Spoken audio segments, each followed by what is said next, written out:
Hi, I'm Dave Gerber. I've been in the Oxford community for over 20 years. I've been a pastor and a chaplain. And I guess we're all asking the question, what can we do to heal from this tragedy?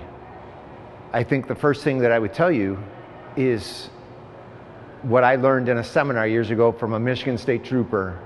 He told us that you can't heal until you feel.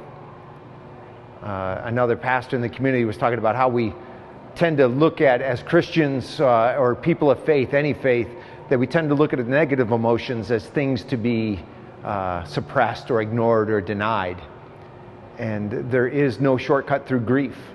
There is no way to get to heaven without going through the valley of the shadow of death. There is no way to heal until we admit that we're hurt, that we're angry, that we're frustrated, that we bargain, that we wonder where God is, why God wasn't there. We shake our fist, we get angry, we stop our feet, we just wonder if the whole thing's made up. So the first thing we have to do is we have to admit this is a tragedy. This is something that shouldn't have happened. It's not right. It's not part of some plan. It's not for, it's evil and it's hurtful. And I think admitting that is the first step towards healing. It's the first thing that we need to do is just recognize. Like, I've been a wreck for the last 2 days, and I've talked to people that are wrecks, and we just need to admit it. That's the first thing that we can do that's really helpful. I think one of the other things that we can do is when we're talking to people, we can feel real powerless. And if we don't recognize our emotions, the things that are bothering us, the things that we're afraid of, when somebody asks those questions, like, where was God? I'm asking that question, and then I'm trying to answer it for them. And what I'm not doing is I'm not listening. I'm not validating their feelings. Sometimes I can say, oh, don't ask that question. You know God has a plan. Now it's saying, oh, I should have never asked that question. Why was I even asking it? So listening and saying, yeah, it's a great question. I'm glad you're asking that question. I don't know the answer, but we can look together. I can be with you, and we can go on this journey together, but that's a good question. One of the things that I think we also forget as we go through this is that just being present with somebody matters.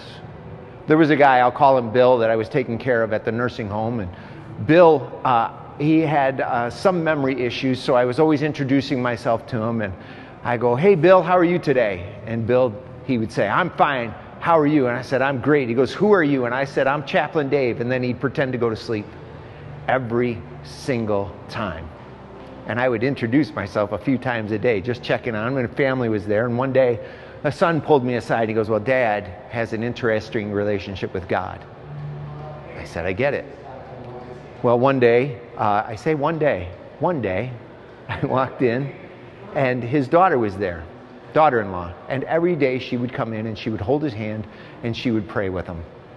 One day she said, I started praying out loud. And he shook, and he pulled his hand away from me. And so I just went back to sitting silently, praying next to him. And I thought, what a great illustration of God's love for us, that even when we're angry, even when we're wondering where God was and why God let that happen, she represented that God's not going anywhere. And as I've said for a lot of years, a God that is all-powerful, all-knowing, all-loving, and all-present is begging for us to be frustrated when we think those things could be taken care of. I think we start by asking questions, acknowledging our feelings, being present with somebody. We don't have to fix anybody because we certainly don't want anybody to fix us. Seek out your spiritual leader wherever you go and find people who will journey with you. It's the start. This is going to go on. And if we just look at grieving and the loss of a loved one, the grieving process can be, just in the first year, you've got first birthdays, first anniversaries, first holidays without your loved one. Everything's a first. And that's just the first year. So if you think about it, now we've got all the people that are involved, all the people that have been affected by this and that we've been affected by. So we just start seeing the depth, and then we've got the day that we walk by, or the day that we walk by the location, the building, the song, or whatever it is. And it's okay. You're going to find yourself 2 or 3 years down the road minding your own business, and you're just going to start crying because it just seems so fresh. And grief doesn't get smaller. Our life just builds around it. We're always going to have that scar. And someday, maybe, the scar becomes beautiful. Someday, maybe, we find healing. But we are never, ever going to be the same. We cannot go back to Monday. We're going to be living changed from this day forward. Jesse Holt said, "We are not the same people today as we were yesterday. We're different." So acknowledge your feelings, validate people, be present, just be unanxious, don't judge them. We all do the best we can.